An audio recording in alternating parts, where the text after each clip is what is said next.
So now come to the next work holding device that is चक। चक के बारे में हम देखेंगे। चक आपने देखा होगा, आपके जो लैथ मशीन थी कॉलेज में, उसमें जनरली जो माउंटेड होती है वर्क होल्डिंग डिवाइस वो होती है चक। वो क्या होती है? चक होती है। So let's come to the next work holding device that is chuck. Second number work holding device that is the chuck. जो चक होता है वो दो टाइप का होता है। जो आपका पहला चक होगा दैट विल बी 3 जा चक। जो सेकंड चक होगा आपका बी, वो होगा आपका 4 जा चक। ठीक है। जो आपका 4 जा चक होता है इसे हम इंडिपेंडेंट चक भी कहते हैं। इसे हम क्या कहते हैं? इंडिपेंडेंट चक भी कहते हैं। और जो आपका 3 जा चक होता है इसे हम कहते हैं स्क्रॉल प्लेट चक। इसे हम क्या कहते हैं? स्क्रॉल प्लेट चक कहते हैं। 3 जा चक में जा कितने होंगे? 3 होंगे सर। 4 जा में कितने होंगे सर? 4 होंगे। लेकिन दोनों में सर डिफरेंस क्या है? देखो दोनों में क्या डिफरेंस है। जो आपका चक का जो व्यू होता है वो देखो कुछ इस तरीके से होता है, और यहाँ पर होता है इसके वर्क पीस। और वर्क पीस को होल्ड करने के लिए आपके पास क्या होते हैं? जाज होते हैं। क्या होते हैं? Jaws. This is the jaw of the chuck. This is the jaw of chuck. ये आपके 3 जा होते हैं। ठीक है, इस तरीके से कुछ। ये क्या करते हैं? यहां पर एक स्लॉट बना हुआ होता है, उसमें मूव करते हैं।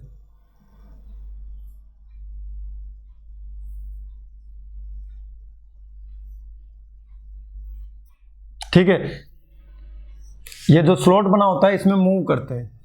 अब इनको मूव करने के लिए हम क्या यूज में लेते हैं? की यूज में लेते हैं। क्या यूज में लेते हैं? की। ठीक है। क्या होता है जब आप इस की को रोटेट करते हो, आपका चक्का अगर आप साइड व्यू देखोगे तो कुछ इस तरीके से नजर आएगा। ये आपका सिलेंड्रिकल होगा और ये आपका जा है। ठीक है। यहां पर क्या होगी? एक की होगी। जब आप उस की को रोटेट करोगे ना, तो ये जो 3 जा चक है ये रेडियली आउटवर्ड डायरेक्शन में जाएंगे और रेडियली इनवर्ड डायरेक्शन में जाएंगे। रेडियली आउटवर्ड डायरेक्शन में जाएंगे और रेडियली इनवर्ड डायरेक्शन में जाएंगे। तो जब हमें वर्कपीस को क्या करनी हो? अनलोडिंग करनी हो, तो हम इसे क्या करेंगे? रेडियली आउटवर्ड डायरेक्शन में भेजेंगे। और जब हमें वर्कपीस को क्लैंप करना हो तो हम उसे क्या करेंगे? रेडियली इनवर्ड डायरेक्शन में भेजेंगे। तो that will B depend upon the direction of the rotation of the key. इसमें खास बात यह है कि इसके पीछे माउंट होती है एक स्क्रॉल प्लेट। क्या माउंट होती है? एक स्क्रॉल प्लेट माउंट होती है। और उस स्क्रॉल प्लेट का क्या फंक्शन होता है? स्क्रॉल प्लेट का फंक्शन होता है कि जैसे ही आपने की को रोटेट किया, तो जितना डिस्टेंस आपका पहले वाला बाहर की तरफ जाएगा, उतना ही डिस्टेंस सेकंड वाला भी जाएगा, उतना ही डिस्टेंस थर्ड वाला जाएगा। तो कहने का मतलब है they will travel the equal distance radially outward and radially inward. Radially outward भी उतना ही डिस्टेंस कवर करेंगे और रेडियली इनवर्ड भी उतना ही डिस्टेंस कवर करेंगे। मतलब जितना ये वाला अंदर या बाहर जाएगा उतना ही दूसरे वाला जाएगा। तो ये सभी क्या है? डिपेंडेंट है। सभी क्या है? ये डिपेंडेंट है, एक दूसरे पर डिपेंड कर रहे हैं कि जितना ये वाला मूव कर रहा है उतना ही ये वाला मूव करेगा। तो इस चक की खास बात यह है कि जैसे ही हमने इसको वर्कपीस के बीच में रखा, ठीक है, वर्कपीस को इसके बीच में रखा, तो क्या होगा? ये वर्कपीस को खुद ही सेंटर पे लेके आ जाएंगे।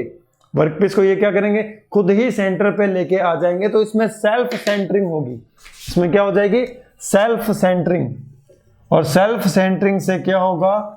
आपको सेंटर चेक करने की जरूरत नहीं रहेगी। आपको ये चेक नहीं करना पड़ेगा कि जो वर्कपीस की एक्सिस है वो एक्सिस ऑफ रोटेशन है भी या नहीं है, क्योंकि इसमें जो आपका चक होगा वो खुद रेडियली इनवर्ड डायरेक्शन में इक्वल डिस्टेंस ट्रेवल करेगा, जिसके कारण अगर आपने वर्कपीस को अगर गलत माउंट भी कर रखा है तो भी वर्कपीस को क्लैंप होने के बाद वो एक्सियल डायरेक्शन में खुद लेके आ जाएगा। उसकी क्या कर देगा? सेल्फ सेंटरिंग कर देगा। तो आपको याद रखना है जो 3 जा चक होते हैं उन्हें हम सेल्फ सेंटरिंग चक भी कहते हैं, क्योंकि इनमें with the help of the scroll plate जो आपके जाज होते हैं वो इक्वल डिस्टेंस ट्रेवल करते हैं, रेडियली आउटवर्ड और radially inward. Now come to the 4 jaw चक। इसमें कितने जा होंगे सर? 4 जा होंगे। और ये जो 4 जा होंगे हम इनको इंडिपेंडेंटली मूव कर सकते हैं। इनको हम क्या कर सकते हैं? इंडिपेंडेंटली मूव कर सकते हैं। कैसे कर सकते हैं? सपोज दिस इज योर चक और इसमें आपके पास 4 जा है। कितने जा है? 4 जा। This is your first, this is your second, this is your third and this is your fourth. अब इन जा की खास बात यह है कि इन जा के ऊपर सबके लिए सेपरेट की के लिए होल बना होगा। इसके लिए भी सेपरेट की होल होगा, इसके लिए भी सेपरेट की होल, सेपरेट की होल और सेपरेट की होल। अब हम क्या कर सकते हैं, जब हम इस होल में की को डाल के रोटेट करेंगे तो ओनली ये वाला जा रेडियली इनवर्ड आउटवर्ड जाएगा, बाकी 3 नहीं जाएंगे। जब हम इसमें की डाल को रोटेट करेंगे तो ये भी क्या होगा, ऊपर नीचे होगा। इसमें डाल के करेंगे तो ओनली ये ऊपर नीचे होगा, इसमें डाल के करेंगे तो ये ओनली ऊपर नीचे होगा। तो इस कंडीशन में क्या हो रहा है, ये जो चारों जहां हैं ये इंडिपेंडेंटली रेडियली आउटवर्ड और रेडियली इनवर्ड डायरेक्शन में मूव करते हैं। तो इसके मूव करने से खास बात ये होती है कि with the help of this हम क्या कर सकते हैं, ऑड शेप को भी होल्ड कर सकते हैं। ऑड शेप का मतलब है कि अगर सिलेंड्रिकल शेप नहीं है तो उसको हम किससे माउंट करेंगे, फोरजाचक से माउंट करेंगे। लेकिन इसमें दिक्कत वाली बात यह है कि इसमें हमें सेंटर को चेक करना पड़ेगा कि आपका वर्कपीस का जो सेंटर है वो आपके जो एक्सिस ऑफ रोटेशन है उससे कोइंसाइड कर रहा है या नहीं। इसमें आपको क्या करना पड़ेगा, खुद को चेक करना पड़ेगा। क्यों, इसमें तो ये जा खुद चेक कर लेगा, लेकिन इसमें ये जो चारों जहां हैं ये इंडिपेंडेंटली मूव कर रहे हैं। तो इंडिपेंडेंटली मूव करने के कारण क्या होगा, इसमें सेल्फ सेंटरिंग की टेंडेंसी नहीं होगी। तो जब सेल्फ सेंटरिंग नहीं होगी तो उसे हमें मैनुअली सेंटरिंग करना पड़ेगा। क्या करना पड़ेगा, मैनुअली सेंटरिंग करना पड़ेगा। लेकिन इसकी खास बात यह है कि इससे हम जो कॉम्प्लेक्स शेप के जो ऑब्जेक्ट होते हैं उनको पकड़ सकते हैं। फॉर एग्जाम्पल हेक्सागोनल प्रिज्म को आप 3 जाचक में नहीं होल्ड कर सकते हो, आप उसको होल्ड कर सकते हो 4 जाचक में। किस में होल्ड कर सकते हो, 4 जाचक में। लेकिन हमें इसकी क्या करनी पड़ेगी, मैनुअल सेंटरिंग। और मैनुअल सेंटरिंग करने के कारण टाइम क्या हो जाएगा, इंक्रीज। और टाइम इंक्रीज होने से आइडियल टाइम इंक्रीज, और आइडियल टाइम इंक्रीज होने से प्रोडक्टिविटी डिक्रीज हो जाएगी। इस चक की खास बात यह है कि आप इसके जाग को बाहर निकाल के उसको रिवर्स डायरेक्शन में भी यूज में ले सकते हो।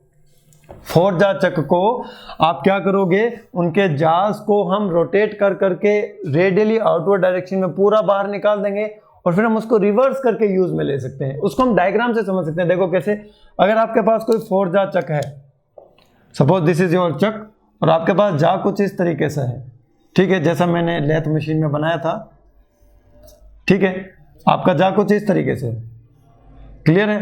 This is your 4 jaw Chak, this is your 4 jaw चक। अगर हमें क्या करना हो, बड़ा वर्कपीस को होल्ड करना हो, this is your short workpiece. अगर हमें कोई बड़ा वर्कपीस होल्ड करना हो तो हम कैसे करेंगे, इनको हम बाहर निकालेंगे। क्या करेंगे, बाहर निकालेंगे और देखो कुछ इस तरीके से माउंट करेंगे। बाहर निकालने के बाद हम क्या करेंगे, इनको कुछ इस तरीके से माउंट कर देंगे। और इस तरीके से माउंट करने से क्या होगा, आप बड़े ऑब्जेक्ट्स को होल्ड कर लोगे। सो आपका जो अगर डायमीटर इंक्रीज हो गया वर्कपीस का, उसको आप इस तरीके से होल्ड कर सकते हो। तो मतलब हम क्या कर सकते हैं, 4 जा चक में हम रिवर्स जा करके, क्या करके, रिवर्स जा करके, यहां लिख देता हूं मैं, दिस इज द रिवर्स जा का यूज करके हम क्या कर सकते हैं, लार्ज डायमीटर होल्स को भी होल्ड कर सकते हैं। जो लार्ज डायमीटर के होल्स हो जाएंगे उससे हम क्या करेंगे, होल्ड कर पाएंगे। यहां पर लार्ज डायमीटर का होल हो गया ना, इसमें अब क्या होगा, लार्ज वर्कपीस आ जाएगा। क्या आ जाएगा, लार्ज वर्कपीस। यहां पर क्या है, स्मॉल डायमीटर का होल है, तो इसमें कौन आएगा, स्मॉल डायमीटर का वर्कपीस। तो लार्ज डाया के वर्कपीस को होल्ड करने के लिए जो डाया होगा, यहाँ का जो होल का जो डाया होगा वो भी ज्यादा करना पड़ेगा। और ज्यादा करने का एक ही तरीका है, वर्क यहां से जाज को बाहर निकालो। जैसे हमने जा को बाहर निकाला, ये किस तरीके में था, ये इस ऐसे था, इसको क्या करो, उल्टा कर दो। तो जब हम इसको उल्टा कर देंगे तो ये इस शेप में आ जाएगा। आई होप आपको डायग्राम से बिल्कुल क्लियर हो चुका होगा कि इसको हम रिवर्स तरीके में कैसे यूज में ले सकते हैं। तो रिवर्स करने का एक ही तरीका है, रेडियली बाहर निकालो, उल्टा करके डालो, आपके जा का साइज इंक्रीज हो जाएगा। और जा का साइज जैसे इंक्रीज होगा आप बड़े वर्कपीस को होल्ड कर सकते हो। बड़े वर्कपीस को क्या कर सकते हो, आसानी से होल्ड कर सकते हो। So now let's come to the another work holding device, that is mandrel. Mandrel क्या होता है सर, मैंड्रल एग्जाम में पूछा जाता है। मैंड्रल एग्जाम में पूछा जाता है कि मैंड्रल का यूज हम कहाँ करते हैं। अगर मैं बात करता हूँ पुली की, किसकी बात करता हूँ, पुली या फिर फ्लाईव्हील की, तो जो पुली या फ्लाईव्हील होता है उसके सेंटर में होलो पार्ट होता है। क्या होता है, होलो पार्ट होता है, जहां पर आपकी शाफ्ट माउंट होती है। क्या माउंट होती है, शाफ्ट। अगर आपको पुली की या फिर फ्लाईव्हील की टर्निंग करनी हो तो कैसे करेंगे, उसको माउंट कैसे करेंगे। तो उसको माउंट करने का एक तरीका है कि जो आपकी पुली या फिर आपका फ्लाईव्हील होगा, उसके अंदर जो होलो पार्ट होगा उसमें की के लिए भी कीवे होता है। हम उसमें क्या करेंगे, मैंड्रल को फिट करेंगे। किसको फिट करेंगे, मैंड्रल को। So this will be the mandrel. This will be the mandrel, और इस मेंडल को हम किससे अटैच कर देंगे, स्पिंडल से अटैच कर देंगे, और स्पिंडल से अटैच होने के बाद क्या होगा, ये मेंडल रोटेट करेगा। तो जब ये मेंडल रोटेट करेगा तो आपका जो ये वर्कपीस है ये भी क्या करेगा, रोटेट करेगा। So this one is the mandrel, this one is the mandrel. और मेंडल का यूज क्या होता है, मेंडल का यूज होता है फॉर होल्डिंग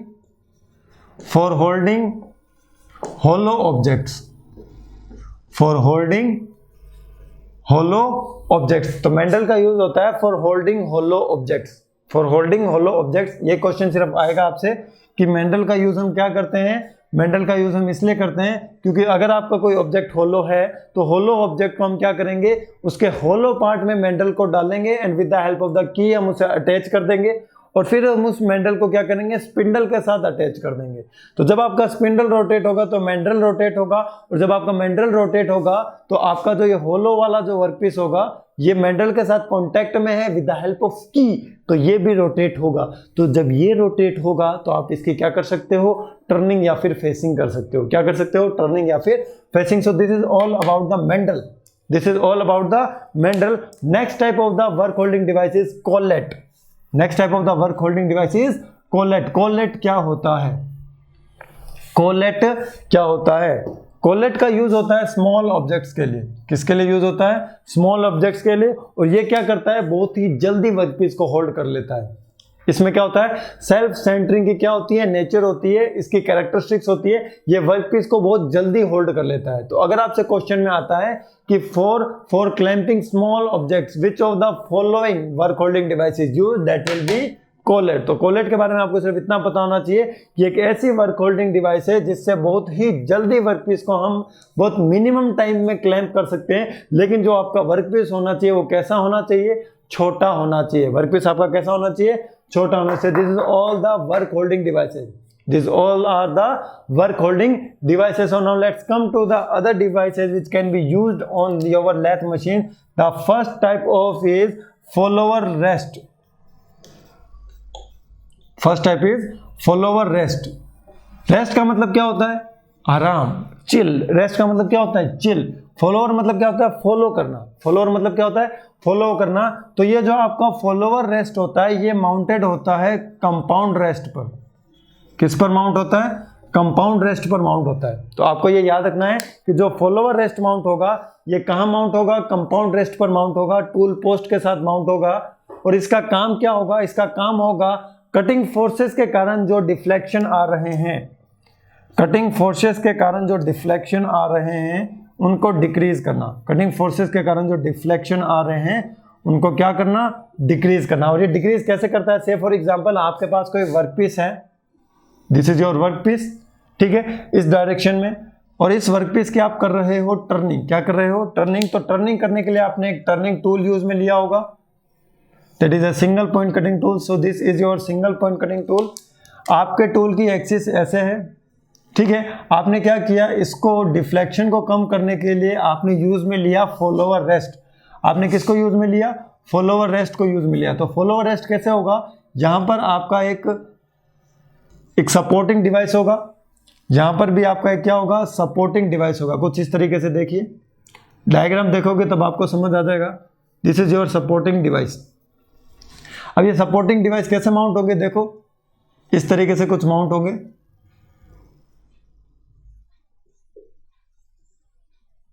इस तरीके से, ठीक है। This is your supporting device, इस तरीके से। तो इस तरीके से क्या होगा, जब भी आपका कटिंग फोर्स इंक्रीज होगा ना तो ये दोनों सपोर्ट उसको क्या करेंगे, अगर कटिंग फोर्स के कारण डिफ्लेक्शन हो रहा है वो उसको क्या कर देंगे, डिक्रीज कर देंगे। तो ये क्या करेंगे, एक रिएक्शन प्रोवाइड कराएंगे कटिंग फोर्स के अपोजिट डायरेक्शन में, so that the deflection of the workpiece will be decrease.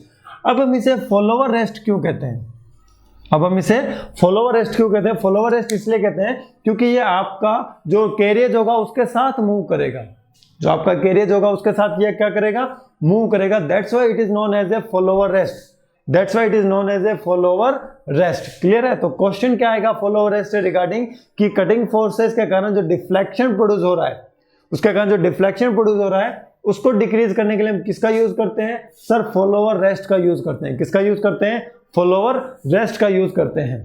Follower rest के बाद हम पढ़ने वाले हैं अब स्टडी रेस्ट। क्या पढ़ने वाले हैं, स्टडी रेस्ट। स्टडी मतलब क्या होगा, वो एक जगह ही रहेगा। फॉलोअर मतलब होगा कि वो फॉलो कर रहा है, और स्टडी मतलब क्या होगा, वो फॉलो नहीं करेगा, उसकी जगह चेंज नहीं होगी, मतलब वो एक जगह ही रहेगा। तो वर्कपीस पर अगर कोई डिफ्लेक्शन प्रोड्यूस हो रहा है, उस डिफ्लेक्शन को अगर हमें मिनिमाइज करना है तो मैक्सिमम डिफ्लेक्शन की जगह हम किसका यूज करेंगे, स्टडी रेस्ट का यूज करेंगे। किसका यूज करेंगे, स्टडी रेस्ट। तो स्टडी रेस्ट का हम यूज किस लिए कर रहे हैं, स्टडी रेस्ट का हम यूज वहां कर रहे हैं जहां पर हो रहा है मैक्सिमम डिफ्लेक्शन। क्या हो रहा है, मैक्सिमम डिफ्लेक्शन। और मैक्सिमम डिफ्लेक्शन को कम करने के लिए हम स्टडी रेस्ट को क्या करते हैं, माउंट करते हैं। और ये जो आपका स्टडी रेस्ट होता है, it doesn't move with carriage. It doesn't move with carriage. So this is all about the steady rest. Study rest आपका बिल्कुल फॉलोअर रेस्ट की तरह ही होगा, लेकिन वो क्या होगा, वो मूव नहीं करेगा। That will be not movable. ठीक है, so this is all about the steady rest. Now come to the next work holding device, that is the face plate. That is the face plate. Face plate क्या होती है वो देखते हैं ना, face plate. The next working holding device is the face plate. Face plate देखो आपको कैसे नजर आएगी। फॉर एग्जांपल, अगर आप किसी बेंड हुई पाइप की मशीनिंग करना चाहते हो, बेंड हुई पाइप मतलब अगर आपके कहीं पाइप में जो एंगल होता है ना, जैसे 90 डिग्री वाला, उस टाइप का मान लो जो आपको बैंड मिला है और आप उसकी मशीनिंग करना चाहते हो, वो नजर कैसा आएगा आपको, देखिए जो आपका बैंड होगा वो कुछ इस तरीके से नजर आएगा। This is your pipe band. आपका पाइप कुछ इस तरीके से ऐसा। अगर आपको इसकी टर्निंग करनी हो, फेशिंग करनी हो, या फिर कुछ ऑपरेशन करना हो, वो हम कैसे करेंगे। तो ये एक ऑड शेप है। इस ऑड शेप को हम आप जो आपका चक होता है उसमें माउंट नहीं कर पाएंगे सर, इसको सेंटर में भी माउंट नहीं कर पाएंगे, तो हम इसको माउंट करने के लिए किसका यूज करेंगे, फेस प्लेट का यूज करेंगे। तो जो फेस प्लेट होता है ये यूज होता है आपके ऑड शेप्स के लिए। किसके लिए, ऑड शेप के लिए। जो फेस प्लेट होती है आपकी वो एक सर्कुलर प्लेट होती है। Say for example this is your face plate. इस फेस प्लेट पर क्या होता है, अगर हमें इस टाइप के वर्कपीस को माउंट करना होता है तो हम इसका साइड व्यू देख के समझते हैं कि कैसे माउंट होगा। So this will be your face plate. This will be your face plate. और इस फेस प्लेट पर क्या होगा, एक एंगल प्लेट लगी होगी। This will be the angle plate. और इस एंगल प्लेट पे क्या होगा, आपका वर्कपीस कुछ इस तरीके से माउंट होगा। This will be your workpiece. This is the workpiece. This is the workpiece. ठीक है, तो कुछ इस तरीके से माउंट होगा आपका वर्कपीस। ठीक है, this one is the angle plate. This one is the face plate. This is the workpiece. This is the workpiece. और अगर आप इसको फ्रंट व्यू से देखेंगे तो देखिए कैसी नजर आएगी। फ्रंट व्यू से देखो इस तरीके से नजर आएगी। This will be your face plate. और इस फेस प्लेट के ऊपर क्या होगा, एक एंगल प्लेट लगी है। This is the angle plate, कुछ इस तरीके से। और इस एंगल प्लेट के आगे नीचे की तरफ क्या लगा हुआ है, आपका ये वर्कपीस लगा हुआ है। This is your workpiece. This is the front view. This one is the front view and this one is the side view. ये वाला है जो आपका एंगल प्लेट है और ये वाला पार्ट आपका वर्कपीस है। फ्रंट व्यू से देखोगे तो आपका वर्कपीस का सर्कुलर सेक्शन नजर आएगा। कैसा नजर आएगा, सर्कुलर सेक्शन नजर आएगा। तो जब आपकी ये फेस प्लेट रोटेट करेगी ना, तो ये आपका वर्कपीस भी रोटेट करेगा। ये वर्कपीस भी क्या करेगा, रोटेट करेगा। और आप इस पार्ट की मशीनिंग कर सकते हो। इस पार्ट की क्या कर सकते हो, मशीनिंग कर सकते हो। और इस पार्ट की आप टर्निंग कर सकते हो। क्या कर सकते हो, टर्निंग। तो जब इस पार्ट की टर्निंग हो जाएगी, आप इसको वापस इस डायरेक्शन से रोटेट कर देना। ये इस वाले पार्ट को यहां पर ले आना, तो ये वाला पार्ट कहां जाएगा, यहां आ जाएगा। तो उस कंडीशन में भी आप क्या कर सकते हो, वापस यहां पर मशीनिंग कर सकते हो, यहां पर आप टर्निंग कर सकते हो। तो इस तरीके से जो आपकी ऑड शेप के जो ऑब्जेक्ट्स होंगे उनको होल्ड करने के लिए हम किसका यूज करेंगे, फेस प्लेट का। और फेस प्लेट के साथ कौन सी प्लेट यूज में ली जाती है, एंगल प्लेट यूज में ली जाती है। कौन सी प्लेट, एंगल प्लेट में। फेस प्लेट पर एंगल प्लेट के साथ साथ क्या बने होते हैं, टी स्लॉट्स भी बने होते हैं। इस तरीके से टी स्लॉट्स बने होते हैं। और नट एंड बोल्ट्स के लिए कुछ होल्स बने होते हैं। क्या बने होते हैं, होल्स बने होते हैं। तो ये आपकी एंगल प्लेट किस तरीके से अटैच होगी, इस तरीके से। यहां पर नट बोल्ट लगे होंगे। So this will be the nut bolt. ठीक है, पूरा नहीं बना रहा हूं मैं। यहां पर भी क्या होगा, नट बोल्ट होगा। So this will be the nut bolt. तो with the help of the nut and bolt assembly हम क्या करेंगे, एंगल प्लेट को फेस प्लेट के साथ क्या कर देंगे, जोड़ देंगे। एंगल प्लेट को फेस प्लेट के साथ क्या कर देंगे, जोड़ देंगे। So this all are the devices which can be used on your lathe machinery. ठीक है, आप कंपाउंड रेस्ट भी यूज कर सकते हो, फॉलो रेस्ट भी यूज कर सकते हो, स्टडी रेस्ट भी यूज कर सकते हो। फेस प्लेट को किस तरीके से यूज करते हैं ये मैंने आपको बता दिया है। डॉग प्लेट को कैसे यूज करते हैं ये जब मैंने आपको वर्किंग प्रिंसिपल बताया था लैथ मशीन का, उस समय पढ़ाते हुए बताया था। ठीक है, तो आपसे जो भी क्वेश्चन बनता है वो इसकी एप्लीकेशन बेस्ड ही बनेगा कि फेस प्लेट का यूज हम कहाँ करते हैं, ऑड शेप के ऑब्जेक्ट्स को होल्ड करने के लिए करते हैं। और ऑड शेप का ऑब्जेक्ट फॉर एग्जांपल आपका पाइप बेंड है, इस बेंड को यूज करने के लिए हम क्या करेंगे, एंगल प्लेट का यूज करेंगे।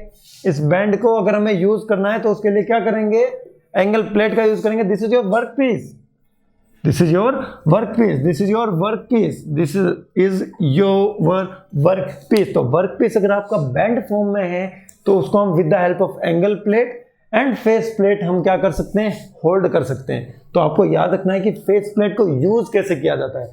अगर आपको पता चल गया ना कि यूज कैसे तरीके से किया जाता है तो आप उस थ्योरी को मत पढ़िए। आपको अगर पता है कि उसका यूज किस तरीके से करते हैं तो आप उस क्वेश्चन को आसानी से अटेम्प्ट कर सकते हो। So now come to the specification of the lathe machine. Next is the specification of the lathe machine. किसी भी लैथ मशीन का स्पेसिफिकेशन कैसे दिया जाता है, how we will specify the lathe machine. जो भी लैथ मशीन होती है that will be available in the variety of the machining operation. ठीक है, जो भी लैथ मशीन होगी वो डिफाइन होती है। अगर आप किसी मैन्युफैक्चरर के पास जाते हो कि सर हमें लैथ मशीन चाहिए, तो वो सबसे पहले आपसे पूछेगा कि आप उस लैथ मशीन का यूज किस पर्पस के लिए करना चाहते हो। आपके वर्कपीस किस तरीके के होंगे, लॉन्ग होंगे, शॉर्ट होंगे, उनका डायमीटर ज्यादा होगा या कम होगा। तो वो आपसे वो पूछेगा कि what will be the distance between the two centre of the workpiece. आपका जो लैथ मशीन होगा उनके वर्कपीस का जो लेंथ होगा वो क्या होगा, मैक्सिमम लेंथ क्या हो सकता है। So that will be the distance between the two center, maximum distance between the two center. This is the specification of the lathe machine. फिर वो आपसे पूछेगा कि जो आप वर्कपीस यूज करना चाहते हो उसका बड़ा वाला डायमीटर कितना हो सकता है, उसका मैक्सिमम डायमीटर कितना हो सकता है। So that will be the maximum diameter of the workpiece that can be turned on the lathe bed. फिर वो आपसे पूछेगा कि आप जो क्रॉस स्लाइड यूज में ले रहे हो उसकी हेल्प से आप कितने बड़े डायमीटर को टर्निंग कर सकते हो, कितने बड़े डायमीटर की आप क्या कर सकते हो, टर्निंग कर सकते हो। तो that will be the diameter of the workpiece which can be swing over the cross slide. So these are the three specification of the lathe machine. पहला क्या है कि सेंटर के बीच में डिस्टेंस क्या होनी चाहिए, वेरी वेरी इंपॉर्टेंट। सेंटर के बीच में मैक्सिमम डिस्टेंस क्या होनी चाहिए, that will be the specification of the lathe machine. कितने बड़े डायमीटर के वर्कपीस को हम टर्न कर सकते हैं, that will be the second specification. अगर हम बात करते हैं अदर स्पेसिफिकेशन की, वो स्पेसिफिकेशन और क्या हो सकते हैं, वो स्पेसिफिकेशन हो सकते हैं कि लैथ मशीन में जो मोटर यूज में ली है उसकी हॉर्स पावर क्या है, उसकी हॉर्स पावर क्या है, that will be also the specification of the lathe machine. आप जो स्पीड रेंज यूज में ले रहे हो लैथ मशीन में उनकी वैल्यूज क्या है, वाइड स्पीड रेंज है या फिर नैरो स्पीड रेंज है, ये भी स्पेसिफिकेशन है लैथ मशीन का। फिर वो आपसे पूछेगा कि आप फीड कितनी प्रोवाइड करना चाहते हो, ज्यादा स्पीड प्रोवाइड करना चाहते हो, स्लो फीड प्रोवाइड करना चाहते हो, that will be also the feed range of the lathe machine. ठीक है, it will be also a specification. ठीक है, जहां तक कोई दिक्कत वाली बात नहीं होनी चाहिए। What are the specification, specification is length, specification is the diameter, specification is the power, specification is the speed, specification is the speed, specification is the feed, या फीड क्या प्रोवाइड कर सकते हो। मेनली जो स्पेसिफिकेशन होता है वो length dia से होता है। ठीक है, कि कितना मैक्सिमम लेंथ का वर्कपीस टर्न कर सकते हो, कितना मैक्सिमम डायमीटर का वर्कपीस टर्न कर सकते हो। ठीक है, so this will be the two specification. ये आपके एग्जामिनेशन से इंपॉर्टेंट है। अदर स्पेसिफिकेशन क्या हो सकते हैं, हम पावर के अकॉर्डिंग भी स्पेसिफाई कर सकते हैं लैथ मशीन को। लैथ मशीन में जो स्पीड रेंज है अकॉर्डिंग टू दैट भी हम स्पेसिफाई कर सकते हैं। लैथ मशीन में जो फीड है अकॉर्डिंग टू दैट भी हम लैथ मशीन को क्या कर सकते हैं, स्पेसिफाई कर सकते हैं। अगर हम बात करते हैं स्क्रू कटिंग की, कि आप किस किस पिच के स्क्रू कट कर सकते हो, उसके अकॉर्डिंग भी हम क्या कर सकते हैं, लैथ मशीन को स्पेसिफाई कर सकते हैं। बिल्कुल सही सर, स्क्रू कटिंग की हेल्प से भी हम क्या कर सकते हैं, लैथ मशीन को स्पेसिफाई कर सकते हैं। हम स्पिंडल की रेडियस के अकॉर्डिंग भी कर सकते हैं कि आपकी जो स्पिंडल है उसकी रेडियस क्या है, आपकी जो स्पिंडल है उसकी रेडियस क्या है। हम with the help of the gear ratio with the help of हम गियर रेशियो को भी हम यूज करके लेथ मशीन को स्पेसिफाई कर सकते हैं। आप बहुत सारी टर्म्स है जिसको यूज करके आप लेथ मशीन को स्पेसिफाई कर सकते हैं, लेकिन जो मेन टर्म्स है from the examination point of view, that is the length, that is the length between the center and the diameter of the workpiece that can be swing over the bed or the cross slide। ठीक है, आपको ये चीज याद रखनी है कि lathe machine का स्पेसिफिकेशन कैसे दिया जाता है, लेथ मशीन का स्पेसिफिकेशन कैसे दिया जाता है। ध्यान से सुनेंगे मेरी बात, ये चीजें मैं यहाँ नहीं लिख रहा हूँ क्योंकि ये चीज सुनने वाली है, ये कॉमन सेंस वाली चीज है कि सेंटर्स के बीच में मैक्सिमम डिस्टेंस क्या हो सकती है, आपका वर्कपीस का मैक्सिमम डायमीटर क्या हो सकता है जिसको हम मशीन कर सकते हैं। These two will be the specification of the lathe machine। Next topic guys, the types of tool used in your lathe machine। lathe machine पे कौन कौन से टूल यूज में लिया जा सकता है और उन टूल की हेल्प से हम क्या क्या डिफरेंट मशीनिंग ऑपरेशन कर सकते हैं, उनके बारे में हम स्टडी करने वाले हैं। अगर हमें पता चल जाता है कि कौन सा मशीनिंग ऑपरेशन हो रहा है तो with the help of that machining operation हम बता सकते हैं कि उस मशीनिंग ऑपरेशन को कंडक्ट करने के लिए कौन सा कटिंग टूल यूज में लिया गया है। जनरली जो लेथ मशीन में टूल होल्ड किया जाता है वो आपके टूल पोस्ट में किया जाता है, ठीक है, और जो आपका वर्कपीस होल्ड किया जाता है वो किया जाता है आपके चक में किया जाता है, या फिर उसको हम with the help of the dead centre and live centre उसके बीच में हम लोकेट कर देते हैं। और हम क्या कर सकते हैं, टूल को हम हमारे टेल स्टॉक में भी होल्ड कर सकते हैं, लेकिन जो टेल स्टॉक में टूल होल्ड किया जाता है वो दो टाइप के ही टूल हम होल्ड कर पाएंगे। टेल स्टॉक में जो टूल होल्ड होगा वो होगा आपका या तो ड्रिलिंग वाला टूल होगा या फिर होगा वो आपका रीमिंग वाला टूल। लेकिन अभी यहाँ पर जो मैं टूल्स की बात करने वाला हूँ, types of tools used in your lathe machine, ये वाले जो टूल है ये आपके टूल पोस्ट में होल्ड किए जाते हैं। किस में होल्ड किए जाते हैं, टूल पोस्ट में होल्ड किए जाते हैं। और इन टूल को according to the process longitudinal feed और एक्सियल फीड प्रोवाइड की जाती है, लॉन्गिट्यूडिनल फीड और एक्सियल फीड प्रोवाइड की जाती है। और इन नंबर ऑफ प्रोसेस हम कभी कभी टूल को रेडियल फीड भी प्रोवाइड करते हैं, ठीक है। लॉन्गिट्यूडिनल फीड और एक्सियल फीड एक ही बात है, रेडियल फीड डिफरेंट फीड होती है। लॉन्गिट्यूडिनल फीड क्या होती है, the feed which is in direction parallel to the axis of the rotation. जिस एक्सिस के अलोंग आपका वर्कपीस रोटेट कर रहा है उसी की पैरेलल डायरेक्शन में अगर हम फीड प्रोवाइड करेंगे वो होगी आपकी लॉन्गिट्यूडिनल और एक्सियल फीड, लॉन्गिट्यूडिनल और एक्सियल फीड। अगर हम बात करते हैं कि जिस एक्सिस के अलोंग आपका वर्कपीस रोटेट कर रहा है और उसके परपेंडिकुलर डायरेक्शन में अगर हम फीड प्रोवाइड कर रहे हैं तो उसे हम कहते हैं रेडियल फीड, उसे हम क्या कहते हैं, रेडियल फीड कहते हैं। तो आइए हम बात करते हैं कि लेथ मशीन में कौन कौन से डिफरेंट टाइप के आपके टूल्स यूज में लिए जा सकते हैं। तो ये मैंने आपके सामने एक वर्कपीस का डायग्राम बना रखा है और इस वर्कपीस के डायग्राम में मैंने डिफरेंट मशीनिंग ऑपरेशंस को शो कर रखा है। इस वर्कपीस के डायग्राम में मैंने क्या कर रखा है, डिफरेंट मशीनिंग ऑपरेशंस को शो कर रखा है। तो हम बात करते हैं सबसे पहले मशीनिंग ऑपरेशन में। This is the first machining operation. इस मशीनिंग ऑपरेशन में क्या हो रहा है, आपका टूल रेडियल डायरेक्शन में जा रहा है। किस डायरेक्शन में जा रहा है, रेडियल डायरेक्शन में जा रहा है। तो कहने का मतलब यह है कि आपके टूल को किस टाइप की फीड प्रोवाइड की गई है, इस ऑपरेशन में आपके टूल को रेडियल फीड प्रोवाइड की गई है। कैसे फीड प्रोवाइड की गई है, रेडियल फीड प्रोवाइड की गई है। और रेडियल फीड प्रोवाइड करने के कारण क्या हो रहा है, आपका जो ये वर्कपीस का पार्ट था वो दो पार्ट में डिवाइड हो रहा है। कितने पार्ट में डिवाइड हो रहा है, दो पार्ट में डिवाइड हो रहा है। तो यदि हम किसी भी वर्कपीस को with the help of the lathe machine दो पार्ट्स में डिवाइड करते हैं उस मशीनिंग ऑपरेशन को क्या कहते हैं, you know very well guys, that machining operation is known as a parting machining operation. और उस मशीनिंग ऑपरेशन में जो टूल यूज में लिया जाता है उसे हम क्या कहेंगे, उसे हम कहेंगे पार्टिंग टूल। उसे हम क्या कहेंगे, पार्टिंग टूल। सर ये तो बहुत इजी, यहाँ सब इजी ही है, जो आपका प्रोडक्शन आप पढ़ते हो ये बहुत इजी है, बस जस्ट हमें उसको अप्लाई करने की जरूरत होती है। हमें देखना होता है कि एक्चुअल में जो चीजें हो रही है वो क्यों हो रही है, ठीक है। So now let's come to the next machining operation. इस नेक्स्ट मशीनिंग ऑपरेशन को अगर आप ध्यान से देखेंगे तो क्या होगा, आपको एक कटिंग टूल नजर आ रहा है जिसकी एक कटिंग एज है और ये कटिंग एज आपके वर्कपीस के साथ कांटेक्ट में है। इस कंडीशन में क्या हो रहा है, देखिए ये जो आपका कटिंग टूल है ये आपका लॉन्गिट्यूडिनल डायरेक्शन में फीड कर रहा है। किस डायरेक्शन में फीड कर रहा है, लॉन्गिट्यूडिनल डायरेक्शन में फीड कर रहा है। अगर आपका टूल लॉन्गिट्यूडिनल डायरेक्शन में फीड करेगा तो आपका जो इस रोड का डायामीटर होगा वो क्या हो जाएगा, डिक्रीज। रोड का डायामीटर होगा वो क्या हो जाएगा, डिक्रीज हो जाएगा। अगर आपका टूल लॉन्गिट्यूडिनल डायरेक्शन में फीड कर रहा है तो इस टूल का इस वर्कपीस का जो डायमीटर है वो क्या हो जाएगा, डिक्रीज हो जाएगा। तो ऐसा कौन सा प्रोसेस है जिसमें हम अलोंग द लेंथ वर्कपीस के डायमीटर को डिक्रीज करते हैं, ये मैंने आपको बता चुका है, हम इसमें न्यूमेरिकल भी बहुत कर चुके हैं। उस प्रोसेस को हम कहते हैं टर्निंग प्रोसेस।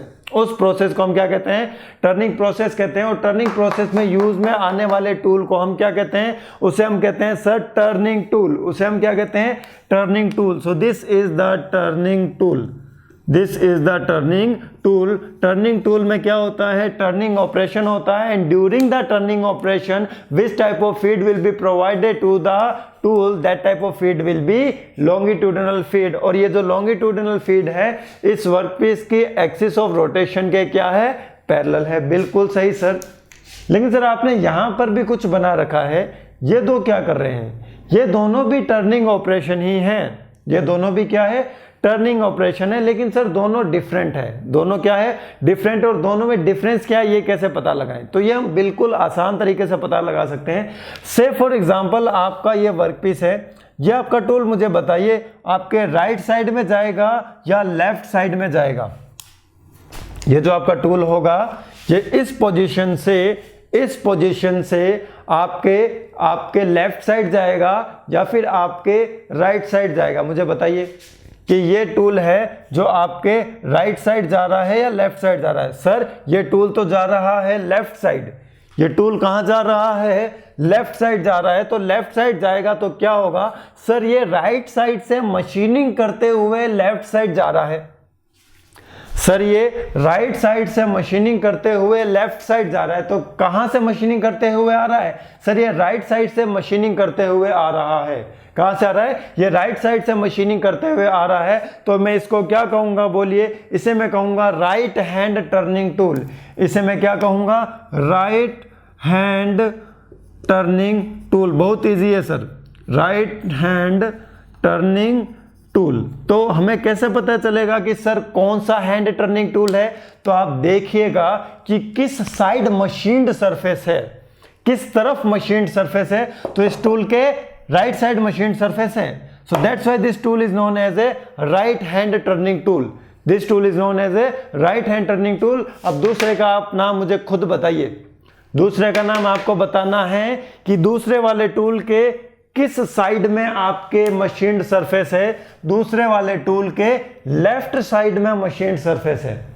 दूसरे वाले टूल के कहां मशीन्ड सरफेस है, लेफ्ट साइड में मशीन्ड सरफेस है। तो मैं क्या कह सकता हूं इसको मैं कह सकता हूं sir left hand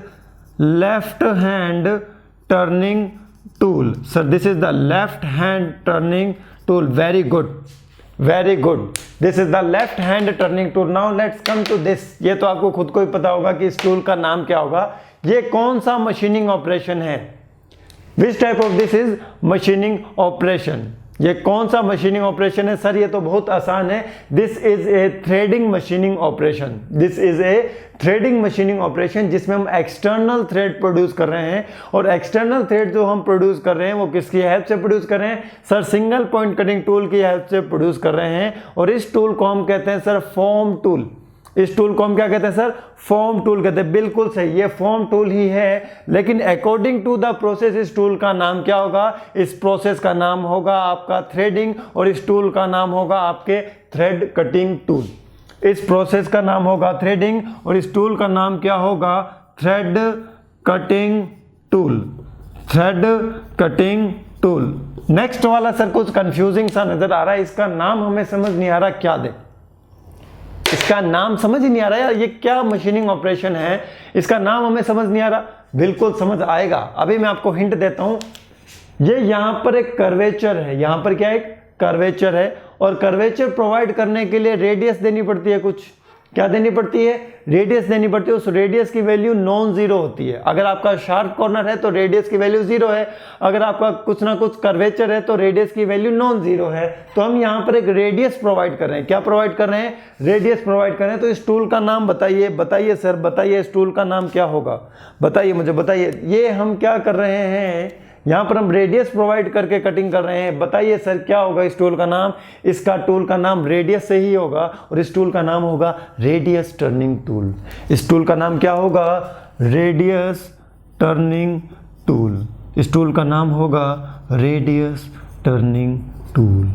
radius turning tool. दूसरे वाले का नाम बताओ। रेडियस टर्निंग टूल के बाद जो आपका टूल आने वाला है उसका नाम बताइए। बताइए मुझे उसका नाम क्या होगा? बताइए बताइए बताइए। रेडियस टर्निंग टूल के बाद उसका दूसरे वाले टूल का नाम क्या होगा? सर यहाँ हम क्या कर रहे हैं, ये टूल ऐसा तो नजर नहीं आ रहा। यहाँ हम क्या कर रहे हैं, यहाँ पर जो आपका वर्कपीस था उसके पास एक शार्प कॉर्नर था। क्या था? Sharp corner. और उस शार्प कॉर्नर को हम क्या कर रहे हैं? कॉनिकल फॉर्म में चेंज कर रहे हैं। किस में फॉर्म में चेंज कर रहे हैं? कॉनिकल फॉर्म में चेंज कर रहे हैं। मतलब सर ये प्रोसेस हमने किया है लैथ मशीन पर कॉलेज में। इस प्रोसेस को कहते हैं चैम्फरिंग। इस प्रोसेस को क्या कहते हैं? चैम्फरिंग। तो इस टूल को भी क्या कहेंगे? चैम्फरिंग टूल कहेंगे। क्या कहेंगे इसे हम? Chamfering tool. इसे हम क्या कहेंगे? Chamfering tool. This is your chamfering tool. तो आपको यहां तक सभी टूल्स के नाम पता चल गए होंगे। अगर मैं आपसे पूछता हूं कि यहां पर फॉर्म कटिंग टूल कौन सा है, so the form cutting tool is thread cutting tool and radius cutting tool. आपका जो रेडियस टर्निंग टूल है ये भी आपका हम कह सकते हैं एक फॉर्म टर्निंग टूल है। So we can say that radius form turning tool. सो इसको अपने थोड़ा सा टेक्निकली लिखने की कोशिश करते हैं। Radius turning and this is form tool. Radius turning form tool. This is the radius turning form tool. Very good sir. Thread cutting tool भी आपका फॉर्म कटिंग टूल है, लेकिन ये आपके बाकी जो है वो फॉर्म कटिंग टूल नहीं है। फॉर्म कटिंग टूल का मतलब होता है जिस ज्योमेट्री का आप वर्कपीस प्रोड्यूस करना चाहते हो, वर्कपीस मशीन करना चाहते हो, सेम उसी ज्योमेट्री का आपका टूल होना चाहिए। सेम उसी ज्योमेट्री का आपका क्या होना चाहिए? टूल होना चाहिए। So now let's consider the different machining operation of the lathe machine. अब हम थोड़ा सा इन मशीनिंग ऑपरेशन को डिटेल्ड में पढ़ने वाले हैं, जिनका हमने 50% डिटेल मशीनिंग ऑपरेशन में कंप्लीट कर लिया है। 50% हमने डिटेल उसका मशीनिंग ऑपरेशन में क्या कर लिया है? कंप्लीट कर लिया है। So this will be just like a revision. This will be just like a revision. Now let's come to the first machining operation, that is the turning. First machining operation is turning. First machining operation is turning. Machining operation में हमने क्या किया था? इसके machining time को calculate किया था, लेकिन हम यहाँ पर उसको थ्योरेटिकल एस्पेक्ट पढ़ रहे हैं। हालांकि आपको उसका theoretical aspect machining time calculate करते समय आ चुका था, लेकिन हमारा क्या है? जिम्मेदारी बनती है, ये ड्यूटी है कि हम इसे थ्योरेटिकल एस्पेक्ट भी करें अगर हमने इसका न्यूमेरिकल एस्पेक्ट कंप्लीट कर चुके हैं तो टर्निंग ऑपरेशन क्या होता है? टर्निंग ऑपरेशन में जो डायमीटर होता है वो वर्कपीस का वो रिड्यूस होता है। जो वर्कपीस का जो डायमीटर होगा that will be reduce along the length. आपका वर्कपीस का डायमीटर क्या होगा?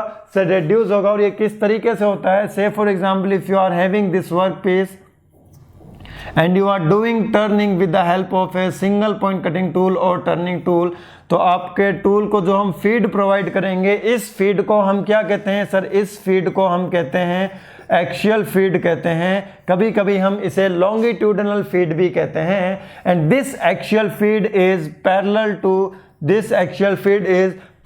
To axis of rotation. Axis of rotation ये आपको पता है क्योंकि आप इतने ज़्यादा समझदार हैं, हमारे साथ आपने पढ़ा है और आपको पहले भी बहुत नॉलेज था। ठीक है, तो मुझे प्राउड है कि मेरे साथ आप जैसे स्टूडेंट है। तो parallel to the axis of rotation, very good. अगर हम बात करते हैं सर, हम यहाँ पर जो डेप्थ ऑफ कट प्रोवाइड कर रहे हैं वो किस डायरेक्शन में कर रहे हैं? यहाँ जो हम डेप्थ ऑफ कट प्रोवाइड कर रहे हैं वो रेडियल डायरेक्शन में कर रहे हैं। So this is the depth of cut. This is the depth of cut. और जो हम sir depth of cut provide कर रहे हैं वो कहाँ प्रोवाइड कर रहे हैं? Depth of cut is perpendicular to axis of rotation. ठीक है, depth of cut is perpendicular to axis of rotation. Clear है? Depth of cut is perpendicular to axis of rotation and this direction will be the radial direction. This direction will B radial direction. तो यहां से आपको सिर्फ इतना पता होना चाहिए कि फीड किस डायरेक्शन में है और आपका जो डेप्थ ऑफ कट है वो किस डायरेक्शन में है। क्या यहां पर कोई दिक्कत है? नहीं है सर, बिल्कुल भी कोई दिक्कत नहीं है। तो अब मैं आपसे पूछता हूं कि यहां पर जो सरफेस जनरेट हो रही है, यहां पर जो सरफेस जनरेट हो रही है वो किस ज्योमेट्री की है? Surface generated, the surface generated during the turning operation is cylindrical surface. Which surface? Cylindrical surface. The surface generated during the turning operation is cylindrical surface. Diameter यहाँ क्या होता है? reduce होता है। और depth of cut क्या है आपका? radial direction में है। axial feed है जो कि parallel to the axis of rotation है। So now let's come to the another operation. उसके बारे में भी आपको पता है और उसके बारे में आपको क्या पता है? Now come to the operation that is the facing. That is the facing. Facing में क्या होता है वो देखेंगे और इस फेसिंग को पढ़ने के साथ साथ मैं आपको मोस्ट इंपॉर्टेंट बहुत एक नई चीज बताने वाला हूं जिसके बारे में आपको पता नहीं होगा। ठीक है, मोस्ट ऑफ द स्टूडेंट्स को वो चीज पता नहीं होगी लेकिन वो एक्चुअल में होती है, वो दिखती है लेकिन हम उसे फील नहीं कर पाते हैं और प्रोडक्शन सब्जेक्ट ही फील करने वाला है। अभी आपको वो चीज मैं फील करवा के ही रहूंगा अगर आपने फेसिंग ऑपरेशन कभी किया हो कॉलेज में तो, लेकिन नहीं किया हो तो मैं यहां पर उसको इमेजिन करने की कोशिश करवाऊंगा कि वो एक्चुअल में हो क्या चीज रही है। So now come to the next operation that is the facing. That is the facing. Facing में क्या होता है? फेसिंग में होता है फ्रेंड्स आपका कोई एक वर्कपीस होता है और इस वर्कपीस का जो एंड होता है, वहां से हम मटेरियल रिमूवर करने की कोशिश करते हैं। तो से फॉर एग्जांपल अगर हमने टूल को इस डायरेक्शन में ऐसे लगा रखा है तो देखिए फेसिंग किस तरीके से हो रही होगी। देखिए फेसिंग किस तरीके से हो रही होगी। आपका इतना मटेरियल रिमूव हो चुका होगा, आपका ये जो नीचे वाला पार्ट का जो मटेरियल है इतना रिमूव हो चुका होगा और ये वाला मटेरियल रिमूव होना बाकी रहेगा। ये वाला मटेरियल रिमूव होना बाकी रहेगा। आपके जो टूल की फीड की डायरेक्शन होगी वो देखिए कैसी होगी। टूल के जो फीड की डायरेक्शन है, यहाँ पर मैं डेप्थ ऑफ कट की बात नहीं कर रहा, टूल की जो फीड की डायरेक्शन है वो कैसी डायरेक्शन है सर? रेडियल डायरेक्शन है। कैसी डायरेक्शन है? रेडियल। और रेडियल डायरेक्शन का मतलब क्या होता है सर? रेडियल डायरेक्शन का मतलब होता है perpendicular to axis of rotation. Sir ये तो हमें पता है और इसका तो हम मशीनिंग टाइम भी कैलकुलेट कर सकते हैं। आप हमें क्या नया बताने वाले हैं? मैं ये नया बताने वाला हूं कि ये जो आपका टूल होता है इसका वर्कपीस के साथ इंटरफेरेंस नहीं होना चाहिए। इसका वर्कपीस के साथ क्या नहीं होना चाहिए? इंटरफेरेंस नहीं होना चाहिए। सर ये तो प्रैक्टिकल चीज है, ये तो हम वैसे भी नहीं करते हैं। आप और क्या नया बताने वाले हो? मैं ये नया बताने वाला हूं कि जैसे जैसे आपका टूल सेंटर की ओर जाता है सरफेस फिनिश डिक्रीज हो जाती है। जैसे जैसे फेसिंग टूल सेंटर की तरफ जाता है सरफेस फिनिश डिक्रीज हो जाती है। ऐसा क्यों होता है? लो मैं अब आपसे क्वेश्चन पूछता हूं, why the surface finish during the facing operation decreases when the cutting tool approaches to the centre? ऐसा क्यों होता है? ये आपने देखा है कि कॉर्नर्स पे तो अच्छी होती है लेकिन सेंटर की तरफ अच्छी फेसिंग नहीं हो पाती है, कितनी भी कोशिश कर लो। ऐसा क्यों होता है? What is the reason behind that? The reason behind that is the cutting speed. The reason behind that is the cutting speed. अगर कुछ अच्छे स्टूडेंट्स होंगे आप में से, उनको अब आइडिया लगने वाला है, उनको अब याद आने वाला है that is cutting speed is pi D N divide by 1000 metre per minute where the value of the d will be in mm, where the value of the d will be in mm। और d की value हम कहां calculate करते हैं? जहां पर आपका cutting tool workpiece के साथ कांटेक्ट में होता है। जहां पर आपका कटिंग टूल वर्कपीस के साथ कांटेक्ट में होता है। कहां पर है कांटेक्ट में? सर यहां पर है। तो ये वाली डी वैल्यू कैलकुलेट करो। जैसे जैसे आपका टूल सेंटर की तरफ जाएगा the value of the D will be decreases, the value of the D will be decreases, value of the V will be decreases. Cutting speed क्या होगी? कांस्टेंट नहीं रहेगी। अगर आपकी कटिंग स्पीड जो कांस्टेंट नहीं है तो जो सरफेस फिनिश होगी वो क्या हो जाएगी? डिक्रीज हो जाएगी। वो हो जाएगी आपकी पुअर।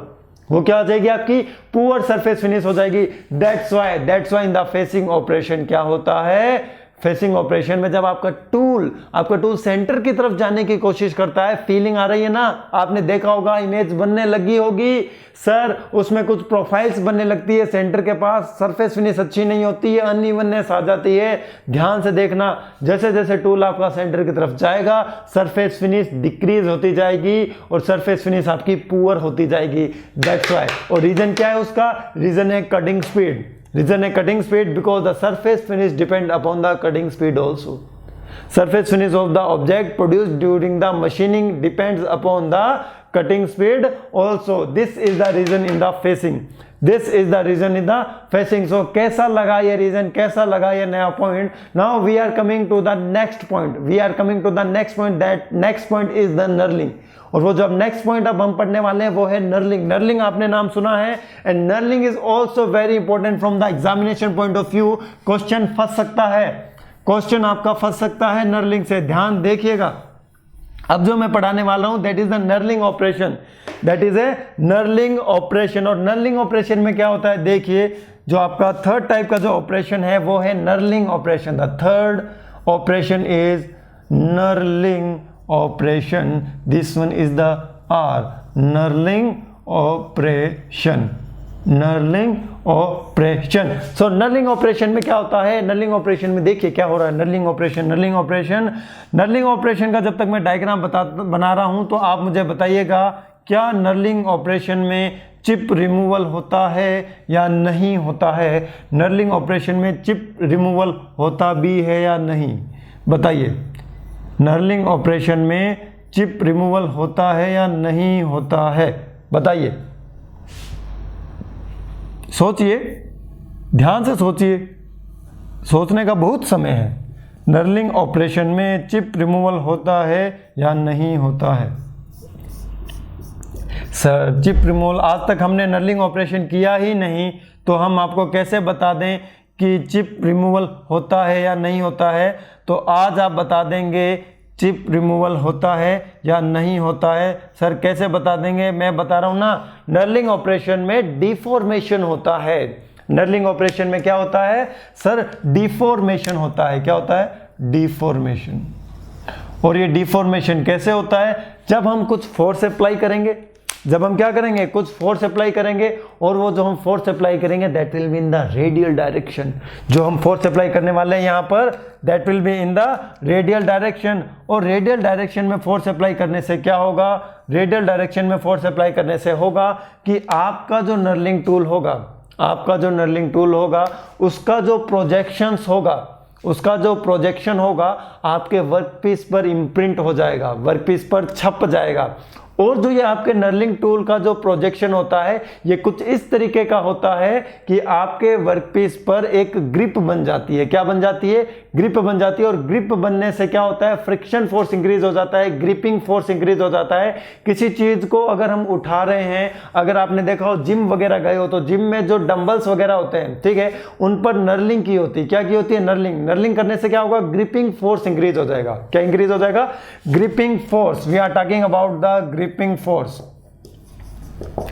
ग्रिपिंग फोर्स क्या हो जाएगा, इंक्रीज हो जाएगा। तो अगर क्वेश्चन में आता है कि to increase the gripping force, आपके वर्कपीस की सरफेस पर कुछ प्रोजेक्शंस प्रोवाइड किए जाते हैं, कुछ इम्प्रिंट बनाए जाते हैं नर्लिंग टूल की हेल्प से। उस प्रोसेस को हम क्या कहते हैं, नर्लिंग ऑपरेशन कहते हैं। उस प्रोसेस को हम क्या कहते हैं, नर्लिंग ऑपरेशन। तो जिस टाइप का आपका नर्लिंग टूल होगा सेम उसी टाइप की इमेज आपके वर्कपीस की सरफेस के ऊपर प्रिंट हो जाएगी। और ये जो आपकी वर्कपीस की सरफेस है ये टॉप सरफेस है। कौन सी सरफेस है, ये टॉप सरफेस है। और टॉप सरफेस से ही हम वर्कपीस को पकड़ने की कोशिश करते हैं। In order to get the proper holding of the workpiece we are providing the knurling on the top surface, knurling on the top surface. और इस नर्लिंग में जो टूल यूज में लिया जाता है इसे हम कहते हैं नर्लिंग टूल।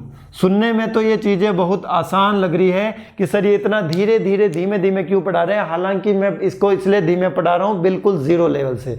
मैं ये मान के चल रहा हूं कि आपने ये नाम कभी नहीं सुना, ठीक है। तो ऐसा नहीं हो सकता है नाम कभी नहीं सुना, लेकिन आपने सुना है, ठीक है। तो मैं जीरो लेवल से बता रहा हूं। हो सकता है किन्हीं स्टूडेंट्स के लिए बहुत कम हो, किन्हीं स्टूडेंट्स के लिए बहुत ज्यादा हो। तो मैं ये बिल्कुल बीच में लेके चल रहा हूं, ठीक है, ना ही ये स्पीड बहुत ज़्यादा है ना ही ये स्पीड बहुत कम है। अगर मैं इससे भी कम कर दूंगा तो और ही ज़्यादा कम हो जाएगा, उससे ज़्यादा हम कम नहीं कर सकते। सो this is a very important operation of the lathe machine, that is the knurling operation, that is the knurling operation. Fourth operation is the taper turning. ठीक है, so we are going to study the taper turning. You know very well taper turning. taper turning मैंने आपको in detail सब कुछ बता दिया है, ठीक है। टेपर टर्निंग कैसे होती है ये भी मैंने आपको बता दिया था। टेपर टर्निंग में हम जो टेपर एंगल निकालते हैं उसकी वैल्यू भी कैलकुलेट करना मैंने बताई थी। टेपर टर्निंग में जो हम टेल स्टॉक को ऑफसेट करते हैं उसकी वैल्यू भी हमने कैलकुलेट की थी, एक्स की वैल्यू हमने कैलकुलेट की थी। ये आपका फॉर्मूला शीट में होगा, जाके देख लेना कि what is the value of the x, x की वैल्यू क्या होती है, ठीक है। That is during the tell stock offset method. अभी मैं सिर्फ आपको बताने वाला हूं कि टेपर टर्निंग के लिए हम कौन कौन से मेथड यूज में ले सकते हैं। So the first method for doing taper turning is, taper turning can be done with the help of the tell stock offset method, tell stock offset method. So this is the method number one. This is the method number one. Next type of the method is by using compound slide. Compound slide और compound rest एक ही बात होती है। Compound rest के ऊपर compound slide mount होती है, ठीक है। Next is by using form tools. Form tools का आपको पता है कि फॉर्म टूल्स क्या होते हैं। फॉर्म टूल्स वो टूल्स होते हैं, अब मैं क्या बार बार उसको बताऊं, उसकी ज्योमेट्री वही होती है जिस टाइप की ज्योमेट्री आप प्रोड्यूस करना चाहते हो। And the last one operation is by using taper turning attachment. By using taper turning attachment, with the help of the taper turning attachment हम क्या कर सकते हैं, टेपर टर्निंग कर सकते हैं। क्या कर सकते हैं, टेपर टर्निंग कर सकते हैं। So this is all about the taper turning method, this is all about the taper turning method. Now I am going to write the different attachments which can be held on your lathe machine। कौन कौन से attachment है हम लैथ machine पर attach कर सकते हैं। Grinding attachment को भी हम लैथ मशीन पर यूज कर सकते हैं। कॉपिंग अटैचमेंट को हम लैथ मशीन पर यूज कर सकते हैं। मिलिंग अटैचमेंट को भी हम लैथ मशीन पर क्या कर सकते हैं, यूज कर सकते हैं। तो लैथ मशीन की प्रोडक्टिविटी इंक्रीज करने के लिए, वैरायटी ऑफ प्रोडक्ट इंक्रीज करने के लिए हम क्या कर सकते हैं, डिफरेंट मैकेनिज्म यूज में लेकर अटैचमेंट का यूज करते हैं। अटैचमेंट का मतलब क्या होता है कि से फॉर एग्जांपल आप कोई एक वर्कपीस प्रोड्यूस करना चाहते हो और वो वर्कपीस आपके पास पहले से एज ए सैंपल रखा हुआ है और आपको directly in the form of turning उसकी अगर कॉपी करनी है तो हम कॉपिंग अटैचमेंट यूज में लेंगे। क्या लेंगे, कॉपिंग अटैचमेंट। नाम से ही आपको पता चल रहा है कि वो किसी ना किसी वर्कपीस की ज्योमेट्री की क्या करेगा, कॉपी करेगा। क्या करेगा, कॉपी। अगर मैं बात करता हूं ग्राइंडिंग अटैचमेंट की, तो ग्राइंडिंग अटैचमेंट में क्या होगा, एक ग्राइंडिंग व्हील आपके लेथ मशीन पर अटैच कर दिया जाएगा and with the help of that grinding wheel हम क्या कर सकते हैं, बताइए हम क्या क्या नहीं कर सकते। हम उसकी हेल्प से फेस ग्राइंडिंग कर सकते हैं, हम उसकी हेल्प से सरफेस ग्राइंडिंग कर सकते हैं। तो ग्राइंडिंग व्हील लगेगा तो जो प्रोसेस होगा वो भी तो ग्राइंडिंग ही होगा। So that grinding attachment can also be used with the help of the lathe machine. Lathe machine पर भी ग्राइंडिंग अटैचमेंट लगाया जा सकता है। So till here your attachment of the lathe is also completed. आपके lathe का attachment भी क्या हो जाता है, कंप्लीट हो जाता है। यहां तक आपको आई होप लेथ मशीन में सब कुछ समझ आ चुका होगा। Now I am coming to the next topic, that is the tool life. That is the tool life. Now I am coming to the next topic, that is the tool life. ठीक है, tool life से आने से पहले आगे मैं आपको कुछ पॉइंट्स बताना चाहता हूं, और वो पॉइंट्स क्या है कि टूल लाइफ क्या होती है। उससे पहले मैं आपको एक क्वेश्चन बताना चाहता हूं कि एग्जाम में वो क्वेश्चन मुझे लगता है आ सकता है, but from your syllabus point of view वो नहीं है, लेकिन मुझे लग रहा है कि वो क्वेश्चन आ सकता है। और वो क्वेश्चन क्या है, वो क्वेश्चन ये है कि जो आपका हेक्सागोनल टर्रेट होता है, जो आपका हेक्सागोनल टर्रेट होता है उसमें एट ए टाइम कितने मैक्सिमम टूल्स यूज में लिए जा सकते हैं। ठीक है, जो आपकी कैप्स्टन एंड टर्रेट लेथ होती है, कैप्स्टन एंड टर्रेट लेथ, तो उसमें जो हेक्सागोनल अगर हम टरेट यूज में ले रहे हैं तो उसमें मैक्सिमम टूल्स कितने आ सकते हैं, उस लैथ में मैक्सिमम टूल आने की जो वैल्यू होती है that will be 14, that value will be equals to 14। और वो 14 कैसे होती है, दिस इज 4 + 4 + हेक्सागोनल में कितनी साइड्स होती है बताइए, 6। हेक्सागोनल में साइड्स कितनी होती है, 6 होती है। तो हेक्सागोनल टरेट में तो 6 आ जाएंगे, प्लस आपके जो पास होंगे टूल पोस्ट। मैंने आपको बताया था कि टूल पोस्ट में मैक्सिमम टूल हम कितने माउंट कर सकते हैं, एक टूल पोस्ट में 4। तो आप क्या कर सकते हो, 2 टूल पोस्ट माउंट कर सकते हो। एक तो आप माउंट कर सकते हो फ्रंट साइड में, एक आप माउंट कर सकते हो रियर साइड में। कहाँ माउंट कर सकते हो, एक तो फ्रंट साइड में कर सकते हो और एक रियर साइड में माउंट कर सकते हो। तो जब हम ऐसे टूल्स को माउंट करेंगे तो एट ए टाइम जो हेक्सागोनल होगा उस कंडीशन में क्या होगा, आपके 14 टूल्स एक ए टाइम आपके मशीन पर माउंट हो चुके होंगे। तो आपको आंसर याद रखना है 14। क्या आंसर याद रखना है, 14। Now come to the tool life criteria. Now come to the tool life criteria कि टूल लाइफ क्या होती है, टूल लाइफ क्या होती है। तो टूल लाइफ के बारे में आपको पता होना चाहिए कि टूल लाइफ का मतलब है कि आपका टूल का जब फेलियर हो जाता है तो हम कह सकते हैं कि टूल की लाइफ कंप्लीट हो चुकी है, टूल की लाइफ कंप्लीट हो चुकी है। लेकिन अगर मैं आपसे पूछता हूं कि टूल की लाइफ स्टार्ट कब होती है, तो टूल की लाइफ जब स्टार्ट होती है जब वो पहला कट प्रोड्यूस करता है। वो पहले कट को क्या करता है, प्रोड्यूस करता है। जब भी आपका पहला कट लगेगा टूल का, उसी टाइम से आपकी टूल लाइफ स्टार्ट हो जाएगी। और जब तक आपका टूल फेलियर नहीं होता है मशीनिंग करते करते, तो उसके बीच का जो ड्यूरेशन होगा उसे हम कहते हैं टूल लाइफ। उसे हम क्या कहते हैं, टूल लाइफ। और जो टूल लाइफ कैलकुलेट करने का क्राइटेरिया होता है वो डिपेंड करता है कि आपका टूल कितने आवर्स चला, कितने आवर्स तक या फिर कितने मिनट्स तक उसने मशीनिंग की, या हम कह सकते हैं कि उस टूल ने कितना वॉल्यूम मटेरियल रिमूव किया। With the help of the material removal rate you can define the tool life also। material removal rate से भी आप tool life define कर सकते हो। आप ऐसे भी define कर सकते हो कि उस tool ने एक specific cutting speed पर कितने टाइम तक मशीनिंग की, उसने एक स्पेसिफिक कटिंग स्पीड पर कितने टाइम तक मशीनिंग की। और क्या तरीके हो सकते हैं, सोचिए, उसने कितने प्रोडक्ट्स प्रोड्यूस किए, उसने कितने प्रोडक्ट्स प्रोड्यूस किए। So there are the different criteria of the tool life. उससे आपको पता चल जाएगा कि आपके टूल की प्रोडक्टिविटी क्या है, आपका टूल कितना मशीन कर सकता है, आपकी टूल की लाइफ कितनी ज़्यादा है, टूल में वियर ज़्यादा हुआ है या टूल में वियर कम हुआ है, हमें स्पीड डिक्रीज करनी चाहिए या स्पीड इंक्रीज करनी चाहिए। एक चीज़ और ध्यान रखना कि जब भी हम स्पीड इंक्रीज करते हैं टूल की लाइफ डिक्रीज हो जाती है। टूल की लाइफ क्या हो जाती है, डिक्रीज हो जाती है। और जो टूल का जो फेलियर होता है वो 2 कारण से हो सकता है। टूल का जो फेलियर होता है वो क्या हो सकता है, 2 कारण से हो सकता है। या तो उसकी जो कटिंग एज है वो वॉर्न आउट हो गई हो, या आपका टूल ब्रेक हो चुका हो। या तो उसकी कटिंग एज क्या हो गई हो, वॉर्न आउट हो गई हो, अब वो बिल्कुल मशीनिंग नहीं कर सकती, आपकी कटिंग एज ब्लंट हो गई हो। या फिर क्या हो गया, वो टूल क्या हो गया, वो बिल्कुल ही ब्रेक हो गया, उसमें कुछ ना कुछ क्रैक्स प्रोड्यूस हो गए हो, अब वो मशीनिंग करने के लायक ना रहा हो। अगर हम बात करते हैं टूल वियर की, किसकी बात करें, टूल वियर की, तो जो टूल वियर होते हैं वो 2 टाइप के होते हैं। जो टूल वियर होता है आपका, वो होता है आपका एक क्रैटर वियर। वो क्या होता है आपका, क्रैटर वियर। दूसरा जो वियर होता है उसे हम कहते हैं फ्लैंक वियर। दूसरा जो वियर होता है उसे हम क्या कहते हैं, फ्लैंक वियर। तो अगर मैं आपसे पूछूं कि फ्लैंक वियर कहां होता है तो आप मुझे बता देंगे सर फ्लैंक पर होता है। कहां पर होता है, फ्लैंक पर। लेकिन अगर मैं बात करता हूं क्रैटर वियर की, तो क्रैटर वियर कहां होता है, क्रैटर वियर होता है रेक फेस पर। कहाँ होता है, रेक फेस पर। देखो इसको कैसे समझते हैं, इसको समझने का बहुत ही आसान तरीका है। से फॉर एग्जांपल जब आपने मशीनिंग के लिए टूल लेके आए थे, उसकी ज्योमेट्री कुछ इस तरीके से थी, उसकी ज्योमेट्री क्या थी, कुछ इस तरीके से थी। लेकिन क्या हुआ, उसमें कुछ ना कुछ वियर हुआ, उसमें क्या हुआ, कुछ ना कुछ वियर हुआ। और वियर होने के कारण जो आपकी टूल की जो ज्योमेट्री थी ना, वो कुछ इस तरीके से होगी। टूल की जो ज्योमेट्री थी वो कुछ इस तरीके से होगी। तो अब जो मटेरियल रिमूव होगा, देखिए वो किस तरीके से होगा आपका। Say for example this is your work piece and this is your machine surface from this cutting edge. क्यों, क्योंकि आपका टूल का क्या हो चुका है, वियर हो चुका है। टूल का क्या हो चुका है, वियर। टूल का आपका हो चुका है वियर, ठीक है। So this is your cutting edge, this is your cutting edge. Clear है। अब यहाँ कटिंग एज से ही तो मशीन सरफेस जाएगी।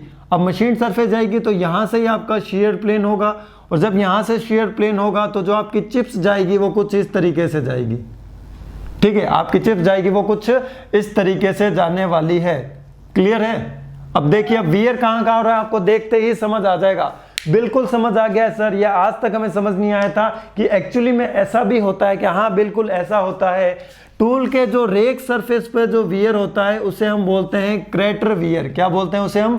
Crater wear. And crater wear कहाँ होता है सर? ये टूल के रेक फेस पर होता है। कहाँ पर होता है?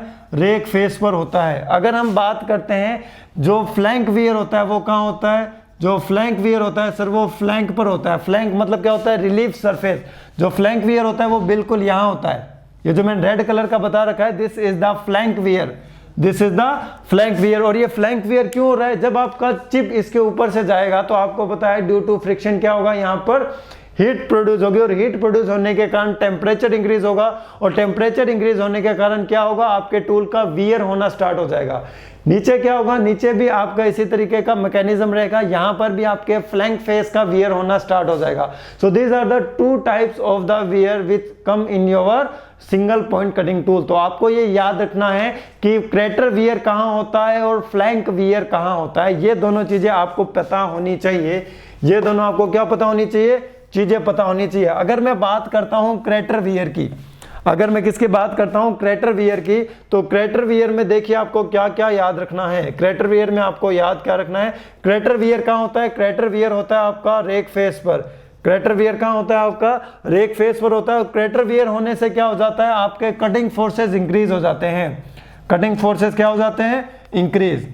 सो due to crater wear cutting forces will be increase. और कटिंग फोर्सेस इंक्रीज होने के साथ साथ जो टूल की जो ज्योमेट्री है वो भी क्या हो जाती है? चेंज हो जाती है। जो टूल की ज्योमेट्री है वो भी क्या हो जाएगी? चेंज। जो आपका टूल है उसके जो डिफरेंट डिफरेंट एंगल्स हैं वो भी क्या हो जाएंगे? चेंज हो जाएंगे। और आपका टूल कैसा हो जाएगा? आपका tool will become soft. Tool will become soft. तो ये होता है क्रेटर वियर के कारण। किसके कारण होता है? क्रेटर वियर के कारण। Now come to the flank wear. Flank wear से क्या होता है उसे हम देखते हैं। फ्लैंक वियर से क्या होता है? Second number is the flank wear. Flank wear से भी क्या होगा? आपके टूल की ज्योमेट्री चेंज हो जाएगी। फ्लैंक वियर से भी क्या होगा? Geometry of the tool, geometry of the tool will be changed. Geometry of the tool will be change. और geometry of the tool change होगी। अब मुझे यहां से बता दीजिए कि पहले डेप्थ ऑफ कट इतना था। पहले डेप्थ ऑफ कट कितना था? इतना था। अब डेप्थ ऑफ कट कितना रह गया है? इतना रह गया है। पहले डेप्थ ऑफ कट क्या था? इतना था। ठीक है, अब डेप्थ ऑफ कट क्या हो गया? इतना हो गया है। तो डेप्थ ऑफ कट भी चेंज होगा कि नहीं? बिल्कुल सर। फ्लैंक वियर से क्या होगा? डेप्थ ऑफ कट भी चेंज होता है। फ्लैंक के वियर होने के कारण क्या होगा? डेप्थ ऑफ कट भी चेंज होने वाला है। तो आपको ये ध्यान रखना है कि फ्लैंक वियर से क्या होता है? फ्लैंक वियर से डेप्थ ऑफ कट चेंज होता है। फ्लैंक वियर से क्या होता है? डेप्थ ऑफ कट चेंज होता है। टूल की ज्योमेट्री चेंज होती है। ये चीजें आपको याद रखनी है कि फ्लैंक वियर से डेप्थ ऑफ कट चेंज होता है। ये एग्जामिनेशन में पूछा गया है। ये एग्जामिनेशन में पूछा गया है। ये चीज आपको याद रखनी है। तो अब हम बढ़ते हैं टूल लाइफ क्राइटेरिया पर। किस पर? कि हम टूल लाइफ की जो वैल्यू है वो कैसे मेजर करें। तो टूल लाइफ की मेजर करने के लिए लाइफ को हमने एक फॉर्मूला देखा है, और वो फॉर्मूला है टेलर्स फॉर्मूला। वो कौन सा फॉर्मूला है? Taylor's formula. उसे हम कहते हैं Taylor's equation for tool life. Taylor's equation for tool life. और ये फॉर्मूला क्या है? This formula is v into T की power n equals to constant. v into T की power n equals to constant. v into T की power n equals to constant. बोलिए मेरे साथ, 2 बार बोलिए। v इंटू टी की power n equals to constant. VTNC। तो अब हमें यह फॉर्मूला याद हो चुका है। So what do you mean by v? v is the cutting speed. v is the cutting speed, and this value will be in meter per minute. This value will be in meter per minute. What is t? T is the tool life. T is the tool life. It will be in minute. It will be in minute. तो v की unit किस में होगी? Metre per minute में होगी। t की unit किस में होगी? मिनट में होगी। किस में है t की यूनिट? सर मिनट में है। किस में है? बिल्कुल मिनट में है। अब मुझे बताइए सर n और c क्या होते हैं? N and C are constants. N and C are constants.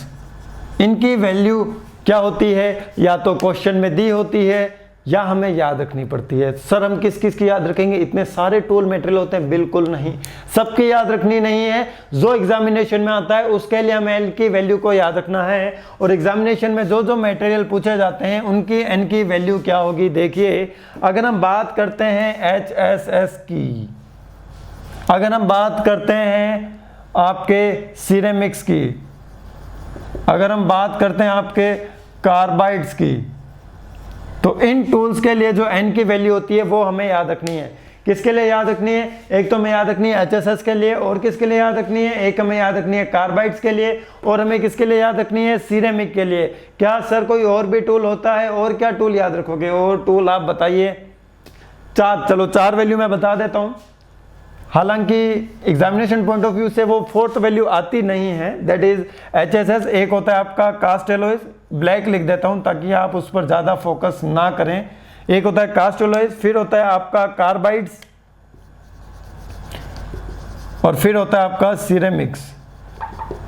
Cast alloys, carbides और सिरेमिक्स, कास्ट एलॉयज, कार्बाइड और सिरेमिक। बोलिए मेरे साथ, कास्ट एलॉय, हाँ आवाज आ रही है, आपके मन की आवाज मेरे तक आनी चाहिए। उसके बाद क्या होता है सर? कार्बाइड, बिल्कुल कार्बाइड है। उसके बाद क्या होता है? बोलिए बोलिए बोलिए, सिरेमिक। उसके बाद क्या होता है? सिरेमिक। अगर हम बात करते हैं HSS की, तो HSS के लिए जो वैल्यू होती है 0.08 to 0.2। क्या सर क्या बता रहे हो आप? ये किसकी वैल्यू है? ये वैल्यू है एन की, 0.08 to 0.2। क्या सर इतनी ही होती है? हाँ जी इतनी होती है, और क्या लोगे?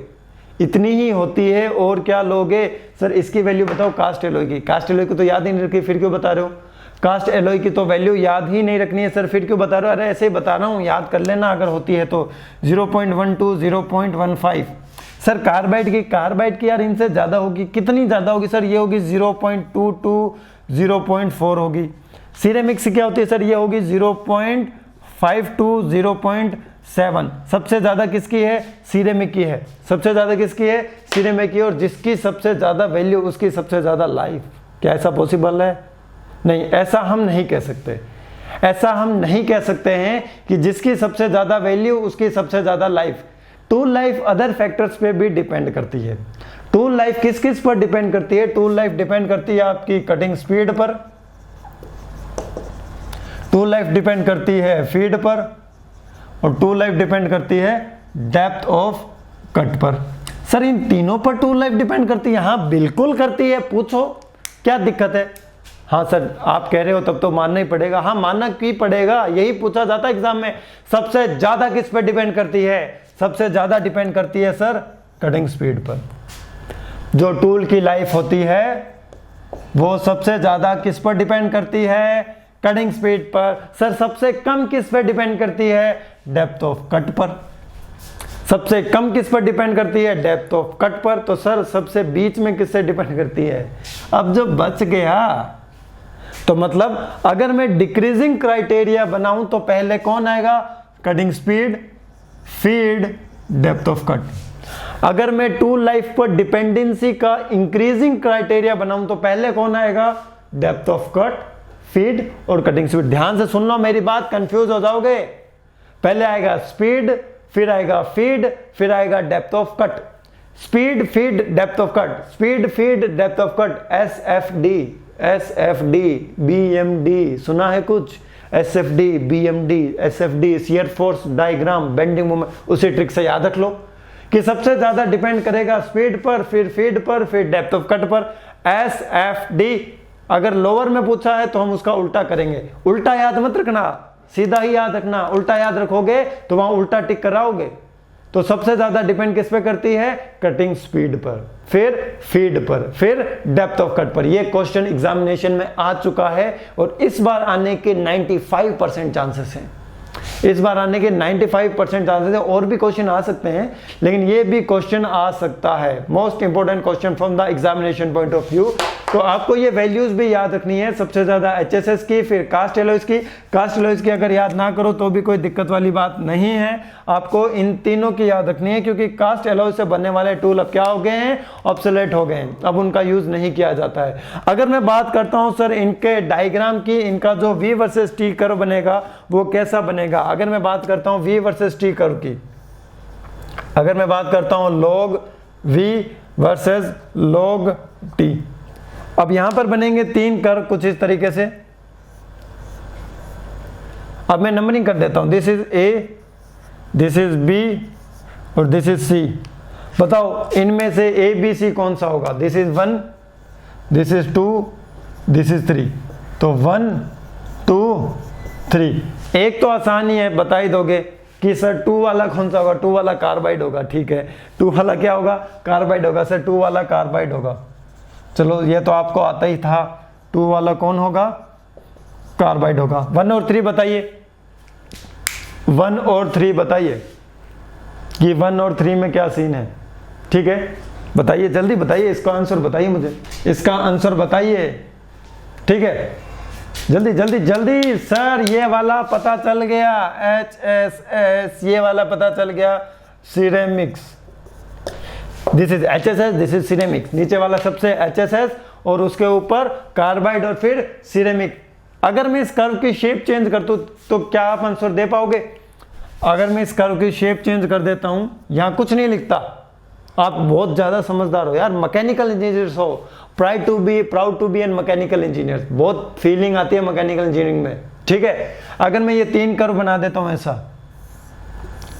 तो क्या मुझे बता दोगे कि कौन सा कर्व कौन सा है? हाँ सर बता देंगे।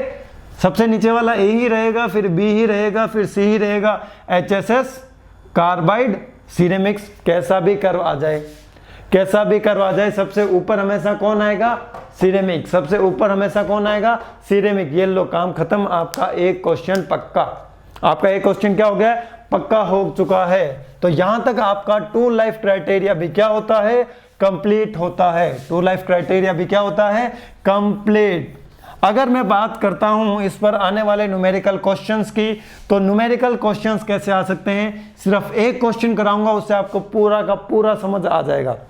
With the help of only 1 question, help of 1 question आपको पूरा समझ आ जाएगा। कैसे आ जाएगा सर? देखिए, आपके पास जो टेलर लाइफ इक्वेशन है वो है VTN इक्वल्स टू कांस्टेंट। तो आपने सुना होगा, अगर ये ऐसे कांस्टेंट है तो उसका मतलब है V1 T1N equals to V2 T2N। Most of the question इसी इक्वेशन से सॉल्व हो जाएंगे। आपको यूनिट का ध्यान रखना है। V की यूनिट होती है मीटर पर मिनट में और T की यूनिट किस में आती है? मिनट में आती है। अगर क्वेश्चन में सेकंड्स में दे रखी है, उसको कन्वर्ट कीजिए मिनट में, तभी ये इक्वेशन वैलिड होगी, अदरवाइज वैलिड नहीं होगी। ध्यान से सुनिए मेरी बात। अगर क्वेश्चन में आवर्स में, मिनट्स में वैल्यू दे रखी, सॉरी आवर्स में या फिर सेकंड्स में वैल्यू दे रखी है, उसको मिनट्स में कन्वर्ट करना है। अदरवाइज अगर आपने आवर्स में वैल्यू रख के किया तो आंसर कुछ आ जाएगा। अब क्वेश्चन देखो कैसा आ सकता है। क्वेश्चन ऐसा आ सकता है कि एक टूल है जिसकी n की वैल्यू सपोज 0.5 है। 0 पॉइंट क्या है? 5 है। ठीक है, अगर उसकी जो स्पीड है, अगर उसकी जो स्पीड है उसको मैं क्या करता हूं? 4 टाइम्स इंक्रीज कर देता हूं, 4 टाइम्स कर देता हूं, 4 टाइम्स ऑफ इनिशियल। तो उसका जो टूल लाइफ है उस पर क्या इफेक्ट होगा? ध्यान से सुना, क्वेश्चन पूरा मैं नहीं लिख रहा हूं। क्वेश्चन है कि एक कटिंग टूल है, उसके लिए n की वैल्यू 0.5 है। n की वैल्यू क्या है? 0.5 है। अगर मैं उसकी स्पीड, इनिशियल स्पीड की 4 टाइम्स कर देता हूं तो उसके जो टाइम है उस पर क्या इफेक्ट पड़ने वाला है? उसके जो टूल लाइफ है उस पर क्या इफेक्ट पड़ने वाला है? चलो मैं लिख देता हूं, ऐसे न्यूमेरिकल वैल्यू लिख देता हूं। चलो कोई बात नहीं। Suppose n value is 0.5, value of the V1 has take as a, say for example it will be 10 meter per minute and the value of V2 will be, say for example 40 meter per minute. यानी मैंने इसको क्या कर दिया है? 4 times कर दिया है। कितना कर दिया है? 4 टाइम्स। यही क्वेश्चन हुआ। और अब हम बात करते हैं the value of the T1 taken as a T, what will be the value of T2, what will the value of T2। तो ये वाली इक्वेशन यहाँ रख दो। V1 की वैल्यू है 10 और T1 की वैल्यू है T, so what will B this?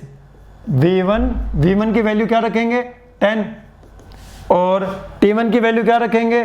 T, इसकी power n equals to V2 की वैल्यू क्या होगी? 40, सो दिस विल बी 40 इंटू, हमें किसकी वैल्यू निकालनी है? T2 की वैल्यू निकालनी है, इसकी भी पावर क्या हो जाएगी? n, so this will be equals to like that. अब मुझे बताइए, स्पीड इंक्रीज करने से आपका जो टूल लाइफ होगा वो इंक्रीज होगा या डिक्रीज? सर वो डिक्रीज होगा। अभी प्रूव हो जाएगा, देखो कैसे डिक्रीज होता है। सर ने तो हमें ऐसे बता दिया कि टूल लाइफ इंक्रीज होती है, टूल लाइफ डिक्रीज होती है, इसमें तो कोई हमें रिलेशन ही नहीं मिल रहा है कटिंग स्पीड का।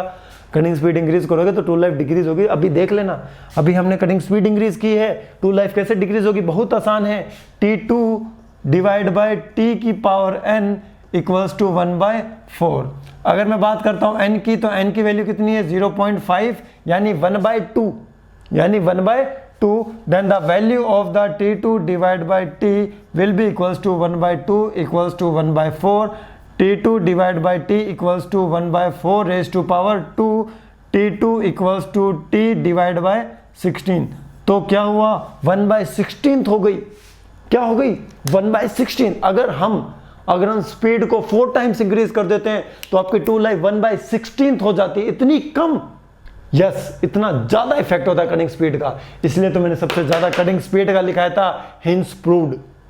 This is the hence proved by an mechanical engineer. सो ये आपको ऐसे क्वेश्चन सॉल्व करने आने चाहिए, आपको ये इक्वेशन का यूज करना आना चाहिए।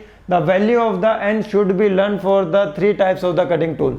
आपको किसके लिए याद रखना है? HSS के लिए याद रखना है 0.08 टू 0.2। आपको याद रखना है कार्बाइड के लिए 0.2 टू 0.4। अगर आपको याद रखना है सिरेमिक के लिए तो 0.5 टू 0.7। इन वैल्यूज का थोड़ा बहुत लिटिल बिट वेरिएशन हो सकता है।